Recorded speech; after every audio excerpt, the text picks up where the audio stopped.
ನಮಸ್ಕಾರ ವೀಕ್ಷಕರೇ, ಜನರ ಕೂಗು ನ್ಯೂಸ್ಗೆ ಸ್ವಾಗತ. ವಾರ್ತೆಗಳ ವಿವರ. ಮುದ್ದೇಬಿಹಾಳ ತಾಲೂಕು ಗುರುತಿಸಿಕೊಳ್ಳುವುದೇ ನಾಗರಬೆಟ್ಟದ ಶಿಕ್ಷಣ ಸಂಸ್ಥೆಯ ಶೈಕ್ಷಣಿಕ ಸಾಧನೆ ಕಾರಣಕ್ಕಾಗಿ. ಈ ಭಾಗದಲ್ಲಿ ಆಕ್ಸ್ಫರ್ಡ್ ಪಾಟೀಲ್ ಶಿಕ್ಷಣ ಸಂಸ್ಥೆ ಜ್ಞಾನದ ಜ್ಯೋತಿಯಾಗಿ ಬೆಳೆದಿದೆ ಎಂದು ಸಮಾಜ ಸೇವಕ ಶಾಂತಗೌಡ ಪಾಟೀಲ್ ನಡಹಳ್ಳಿ ಹೇಳಿದರು.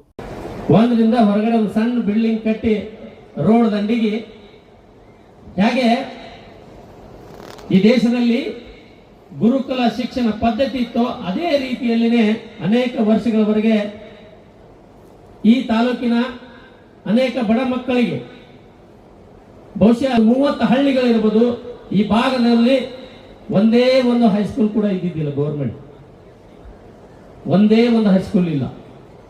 ಅಂತ ಸಂದರ್ಭದಲ್ಲಿ ವಿದ್ಯೆಯಿಂದ ವಂಚಿತವಾದಂತಹ ಈ ಮಸಾರಿ ಹಳ್ಳಿಗಳಿಗೆ ಜ್ಞಾನದ ಜ್ಯೋತಿಯಾಗಿ ಬೆಳೆದಂತ ಶಿಕ್ಷಣ ಸಂಸ್ಥೆ ಯಾವುದು ಅಂತಂದ್ರೆ ಅದು ಆಕ್ಸ್ಫರ್ಡ್ ಪಾಟೀಲ್ ಶಿಕ್ಷಣ ಸಂಸ್ಥೆ ಎಂದು ನಾವು ಹೆಮ್ಮೆಯಿಂದ ಹೇಳಬೇಕಾಗತ್ತೆ.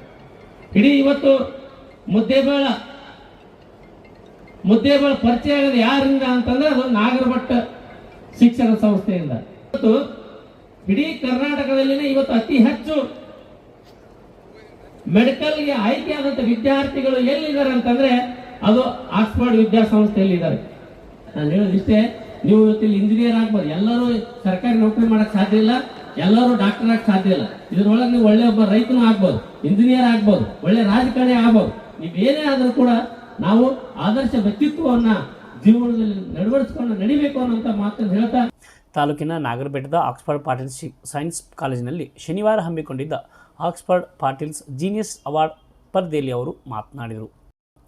ಹೈದರಾಬಾದ್ನ ಶೈಕ್ಷಣಿಕ ತರಬೇತುದಾರರಾದ ಗಿರಿಧರ್ ಪೂಜಾರಿ ಮಾತನಾಡಿ, ವಿದ್ಯಾರ್ಥಿಗಳಿಗೆ ಅಂಕ ಗಳಿಸುವುದೆಂದೇ ಇಲ್ಲಿ ಮಾನದಂಡ. ಅದಕ್ಕೆ ಜಾತಿ, ಬಡತನ, ಧರ್ಮ, ವರ್ಣ, ಆರ್ಥಿಕ ಸ್ಥಿತಿ ಇನ್ಯಾವುದೂ ಇಲ್ಲಿ ಪರಿಗಣನೆ ಆಗುವುದಿಲ್ಲ. ಮಕ್ಕಳನ್ನು ಸಾಲ ಮಾಡಿಸಿಯಾದರೂ ಓದಿಸಿ, ಮಕ್ಕಳ ಮದುವೆಗೆ ದುಂದು ವೆಚ್ಚ ಮಾಡಬೇಡಿ. ಅವರ ಕಲಿಕೆಗೆ ಹಣ ತೊಡಗಿಸಿ, ಕಲಿಕೆ ಜೀವನಕ್ಕೆ ದಾರಿಯಾಗುವಂತಿರಬೇಕು. ಆದರೆ ಅದು ಯಾವುದಕ್ಕೂ ಉಪಯೋಗಕ್ಕೆ ಬಾರದಿದ್ದರೆ ಅದು ವ್ಯರ್ಥ. ಮಕ್ಕಳು ತಮ್ಮ ಹೆತ್ತವರಿಗೆ ಕೀರ್ತಿ ತರುವ ಸಾಧನೆ ಮಾಡಬೇಕು ಎಂದು ವಿದ್ಯಾರ್ಥಿಗಳಿಗೆ ಕಿವಿ ಮಾತು ಹೇಳಿದರು.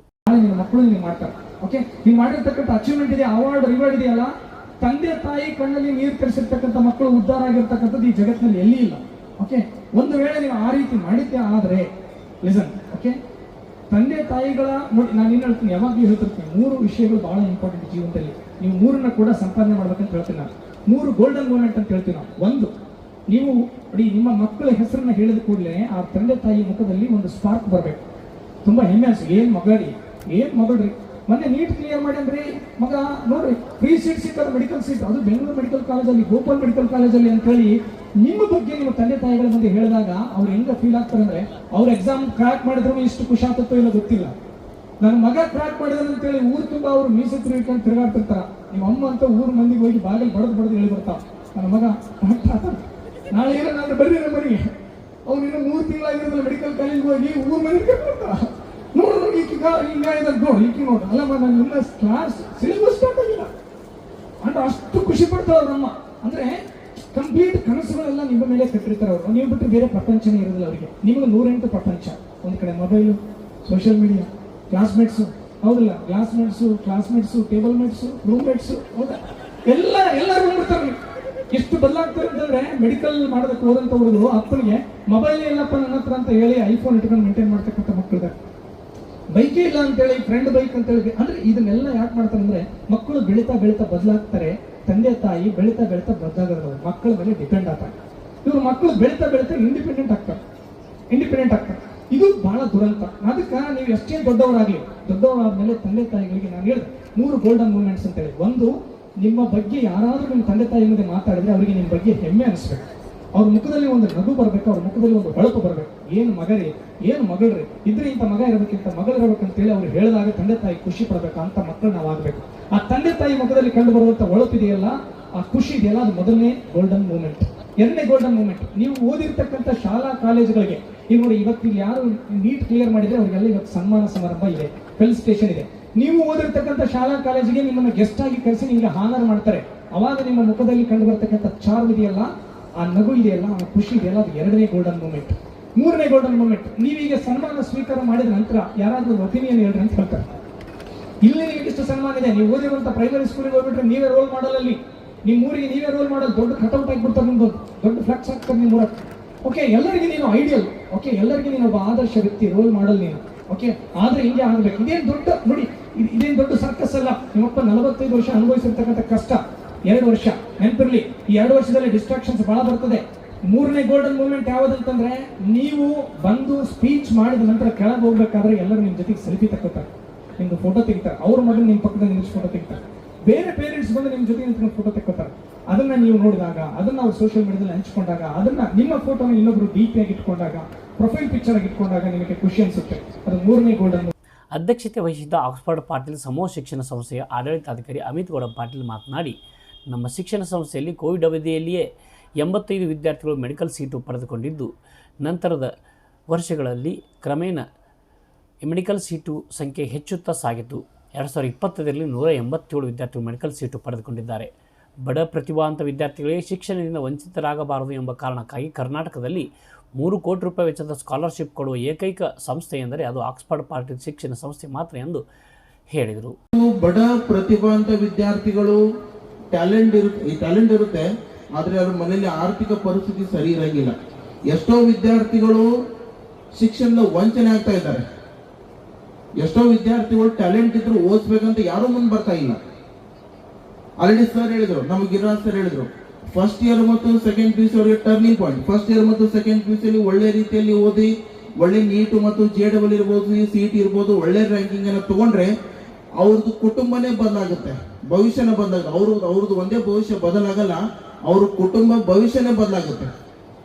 ಅದನ್ನ ನಾನು ಇಟ್ಕೊಂಡು ಪ್ರತಿ ವರ್ಷವೂ ನಮ್ಮ ಸಂಸ್ಥೆಯಿಂದ ನಾವು ಓನ್ಲಿ ಫಸ್ಟ್ ಇಯರ್ಗೆ ಪ್ರಥಮ PUC ಗೆ ಸರಿಸುಮಾರು ಕರ್ನಾಟಕದಲ್ಲಿ 3 ಕೋಟಿ ರೂಪಾಯಿ ಸ್ಕಾಲರ್ಶಿಪ್ ಕೊಡ್ತಾ ಇರುವಂತ ಏಕೈಕ ಸಂಸ್ಥೆ ಯಾವುದಾಗಿದ್ರೆ ಅದು ಆಕ್ಸ್ಫರ್ಡ್ ಪಾಟೀಲ್ ಸರ್. 2020ರಲ್ಲೇ 85 ವಿದ್ಯಾರ್ಥಿನ MBBS ಮಾಡಿದ್ವಿ ನಾವು. ಕೋವಿಡ್ ಟೈಮ್ ಇತ್ತು, ಯಾವ ಸಂಸ್ಥೆನೂ ಮಾಡಿಲ್ಲ. 2021ರಲ್ಲಿ 123 ವಿದ್ಯಾರ್ಥಿಗಳನ್ನು ಮಾಡಿದ್ವಿ. 2022ರಲ್ಲಿ 143 ವಿದ್ಯಾರ್ಥಿಗಳನ್ನು ಮಾಡಿದ್ವಿ. 2024ರಲ್ಲಿ 145 ವಿದ್ಯಾರ್ಥಿಗಳನ್ನು ಮಾಡಿದ್ವಿ. 2025ರಲ್ಲಿ 2020ರಲ್ಲಿ ಸರಿಸುಮಾರು 172 ವಿದ್ಯಾರ್ಥಿಗಳನ್ನು ಮಾಡಿದ್ವಿ. ಲಾಸ್ಟ್ ವರ್ಷ ನಮ್ಮ ಸಂಸ್ಥೆಯಲ್ಲಿ ಸರಿಸುಮಾರು 187ಕ್ಕಿಂತ ಅಧಿಕ ವಿದ್ಯಾರ್ಥಿಗಳು MBBS ಆಗಿದ್ದಾರೆ. ಬರೀ MBBS ಆಗಿಲ್ಲ. ಆಕ್ಸ್ಫರ್ಡ್ ಅಂದ್ರೆ ಏನಪ್ಪಾ ಅಂದ್ರೆ ಎಲ್ಲರೂ ಒಂದು ಮೆಂಟಾಲಿಟಿ ಏನಾಗಿದೆಪ್ಪ ಅಂದ್ರೆ, ನೀಟ್ ಬೇಕಾಗಿತ್ತಂದ್ರೆ ನೀವು ಆಕ್ಸ್ಫರ್ಡ್ ಹೋಗ್ರಿ ಅಂತಾರೆ. ನೀಟ್ ಅಲ್ಲ, ಅದ್ರ ಜೊತೆಗೆ ಎಷ್ಟೋ ಜನ ವಿದ್ಯಾರ್ಥಿಗಳು BMS ಸೆಲೆಕ್ಟ್ ಆಗಿದ್ದಾರೆ, ಎಷ್ಟೋ ಜನ ವಿದ್ಯಾರ್ಥಿಗಳು ವೆಟರ್ನರಿ ಸೀಟ್ ಹೋಗಿದ್ದಾರೆ. ಎಷ್ಟೋ ವಿದ್ಯಾರ್ಥಿಗಳು JEE ಮೇನ್ಸ್ ಮತ್ತು ಅಡ್ವಾನ್ಸ್ ಎಷ್ಟೋ ಜನ ಕ್ಲಿಕ್ ಮಾಡಿಕೊಂಡು ಒಳ್ಳೆ ಪ್ರತಿಷ್ಠಿತ ಕಾಲೇಜಲ್ಲಿ ವ್ಯಾಸಂಗ ಮಾಡ್ತಾ ಇದ್ದಾರೆ. ನೀವು ಅನ್ಬೋದು ಸರ್, ಸರಿಸುಮಾರು ನಮ್ಮ ಕಾಲೇಜಲ್ಲಿ ಈ ವರ್ಷ ನಮ್ದು ಲಾಸ್ಟ್ ಇಯರ್ ಪಾಸ್ ಔಟ್, ಈಗ ಸೆಕೆಂಡ್ PUC ಅಲ್ಲಿ ಸರಿಸುಮಾರು 1200 ಜನ ವಿದ್ಯಾರ್ಥಿ ಇದ್ದಾರೆ. ಸರ್, ಎಲ್ಲರೂ ಏನು ಮೆಡಿಕಲ್ ಆದ್ರ ಅಂತ ನೀವು ಕೇಳ್ಬೋದು. ನಾನು ನೋಡಿದ್ದು ನಾನು ಈ ಕ್ಯಾಂಪಸ್ ಅಲ್ಲಿ ನಾನು ಕೆಲಸ ಮಾಡ್ತಾ ಇದ್ದೀನಿ ಸರಿಸುಮಾರು 5-6 ವರ್ಷ ಆಯ್ತು. ಈಗ ನಾನು ನೋಡ್ತಾ ಇರೋದು ನಮ್ಮ ಸಂಸ್ಥೆಯಲ್ಲಿ ಓದಿರುವಂತಹ ವಿದ್ಯಾರ್ಥಿ ಯಾವ ವಿದ್ಯಾರ್ಥಿ ಮನೆಯಲ್ಲಿ ಖಾಲಿ ಕುಂತಿಲ್ಲ, ಏನಾದರೂ ಒಂದು ಕೆಲಸ ಮಾಡ್ತಾ ಇದ್ದಾನೆ.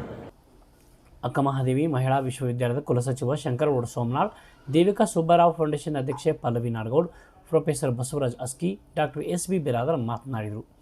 ಮುದನೂರದ ಕಂಠಿಮಠದ ಚನ್ನಮಲ್ಲಿಕಾರ್ಜುನ ಸ್ವಾಮೀಜಿ ದಿವ್ಯ ಸಾನ್ನಿಧ್ಯ ವಹಿಸಿದರು. ಸಂಸ್ಥೆಯ ಮುಖ್ಯ ವ್ಯವಸ್ಥಾಪಕ ವಿಜಯಕುಮಾರ್ ಪಾಟೀಲ್, ಪ್ರಾಚಾರ್ಯರಾದ ರೇವಣಸಿದ್ದ ಮೊರಾಳ್, ಪ್ರೊಫೆಸರ್ NA ಬಿರಾಜ್ದಾರ್, ಶಿಕ್ಷಕ ಸಂಗಮೇಶ್ ಹೋಗಾರ್, ರಾಜಶೇಖರ್ ಹಿರೇಮಠ್, ಆನಂದ್ ನಾವಿ ಮೊದಲಾದವರು ಇದ್ದರು. ಇಸ್ಮಾಯಿಲ್ ಮನಿಯಾರ್ ಕಾರ್ಯಕ್ರಮ ನಿರ್ವಹಿಸಿದರು. ಕಾರ್ಯಕ್ರಮದಲ್ಲಿ 2025ರಲ್ಲಿ ಮೆಡಿಕಲ್ಗೆ ಆಯ್ಕೆಯಾದ 187 ವಿದ್ಯಾರ್ಥಿಗಳನ್ನು ಸನ್ಮಾನಿಸಲಾಯಿತು.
Genius award ಪುರಸ್ಕೃತರು. 2 ವರ್ಷದ ಸಂಪೂರ್ಣ ವಸತಿ ಊಟ ಸಮೇತ ಉಚಿತ ಶಿಕ್ಷಣಕ್ಕೆ ಅಕುಲ್ ಸೌನೂರ್, ಅಜಯ್ ಕುಮಾರ್ ಜಗ್ಗಲ್, ಶಿವಕುಮಾರ್ ಕಡಿಮನಿ, ಕೀರ್ತನಾ ಮಸಲ್ಗಿ, ಶ್ರೇಯಾ ಗಾಳಿ, ಶ್ರೀಹರಿ ಎಂಜಿ, ದೀಪಾ ಗಾಡಿ, ಶ್ರೇಯಸ್ ಕಲ್ಲಗೋನಾಳ್, ಸಮೃದ್ಧಿ ದೇಸಾಯಿ, ಸುನಿಲ್ ಹೊಸಮನಿ, ಬಸವರಾಜ್ ದಿವಟಗಿ, ಸಾಕ್ಷಿ ಬೆಳ್ಳೊಂಡಗಿ, ಅರ್ನವ್ ಕುರಂದವಾಡೆ, ಚಿನ್ಮಯ್ ಕುಮಾರ್ ನಾಗೂರ್, ಸಂಪತ್ ಕುಮಾರ್ ಉಕನಾಳ್, ಶ್ರೀನಿವಾಸ್ ಕಟ್ಟಿಮನಿ, ಚೈತ್ರ ಮಹದೇವ್, ಮೈಮೂನಾ ಮುದ್ನಾಳ್, ಸುಪ್ರೀತ್ ಪಾಟೀಲ್, ವಿವೇಕಾನಂದ್ ಮುದ್ನೂರ್ ಮಾಟ್ ಅವರು ಆಯ್ಕೆಯಾದರು. ಇನ್ನುಳಿದಂತೆ 21ರಿಂದ 40 ಸ್ಥಾನ ಪಡೆದ ವಿದ್ಯಾರ್ಥಿಗಳಿಗೆ 2 ವರ್ಷದ ಉಚಿತ ಶಿಕ್ಷಣ, 40ರಿಂದ 60ನೇ ಸ್ಥಾನ ಪಡೆದುಕೊಂಡ ವಿದ್ಯಾರ್ಥಿಗಳಿಗೆ 2 ವರ್ಷದ ಶಿಕ್ಷಣಕ್ಕೆ ಶೇಕಡ 50ರಷ್ಟು ಶುಲ್ಕ ರಿಯಾಯಿತಿ, 61ರಿಂದ 80 ಸ್ಥಾನ ಪಡೆದ ವಿದ್ಯಾರ್ಥಿಗಳಿಗೆ ಶೇಕಡ 15ರಷ್ಟು ಶುಲ್ಕ ರಿಯಾಯಿತಿಗೆ ಆಯ್ಕೆ ಮಾಡಲಾಯಿತು. ಮಕ್ಕಳೆಲ್ಲ ಡಾಕ್ಟರ್ನ ಓದಿ IAS ಆಗಬೇಕು, ಸಾಕಷ್ಟು ಕನಸುಗಳನ್ನು ಹೊತ್ಕೊಂಡಿರ್ತೇವೆ.